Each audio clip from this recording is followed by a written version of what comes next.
ते कथाकार कवी म्हणूनही ओळखले जातात. गावकुसातील साध्या माणसांच्या आनंद, वेदना, संघर्ष, स्वप्न यांना त्यांनी इतक्या जिवंतपणे पकडले आहे की त्यांच्या कथा वाचताना वाचक त्या जगण्याचा साक्षीदार बनतो.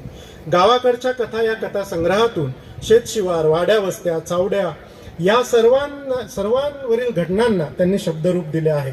त्यांच्या या गावाकडच्या कथाला विदर्भ साहित्य संघाचा पुरस्कार देखील मिळालेला आहे आणि महाराष्ट्र शासनानं त्यांचं गावाकडचा कथा हे पुस्तक प्रकाशित केलेलं आहे. ते समाजकार्य पदवीधर शिक्षण त्यांनी घेतले असून ग्रामीण विकास क्षेत्रातला त्यांना 13 वर्षाचा प्रत्यक्ष अनुभव आहे. अधिकारी म्हणून त्यांनी या क्षेत्रात काम केलं असलं तरी त्यांची सामाजिक भावनाची सखोल दिशा आपल्याला त्यांच्या साहित्यातून दिसून येते. त्यामुळे त्यांच्या कथांमध्ये केवळ दुःखाचं चित्रण नाही तर त्यांच्या वेदनेतील संघर्ष शक्ती, आशा आणि बदलाची बीजेही ते ठळकपणे त्यांच्या लेखनामध्ये रुजवतात. कथा, कविता, ग्रामीण गीते, मिमिक्री आणि प्रभावी सूत्रसंचालन या विविध माध्यमातून पठाण ग्रामीण संस्कृतीचे बहुआयामी चित्रण करताना आपल्याला दिसून येतात.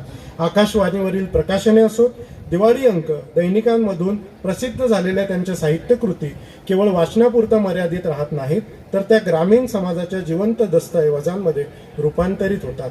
अजून एक विशेष असं की ते ग्रामीण मुस्लिम मराठी साहित्य संस्था महाराष्ट्र राज्याचे वाशिमचे जिल्हाध्यक्ष म्हणून देखील कार्यरत आहेत. पठाण सर आपल्यामध्ये आज उपस्थित आहेत. आपण जोरदार टाळ्यांनी त्यांचं स्वागत करू व श्री गंगाधर बेंद्रे सरांना मी विनंती करतो की त्यांनी त्यांचं स्वागत करावं. माननीय श्री गंगाधर बेंद्रे सर आर पठाण सरांचं स्वागत करते.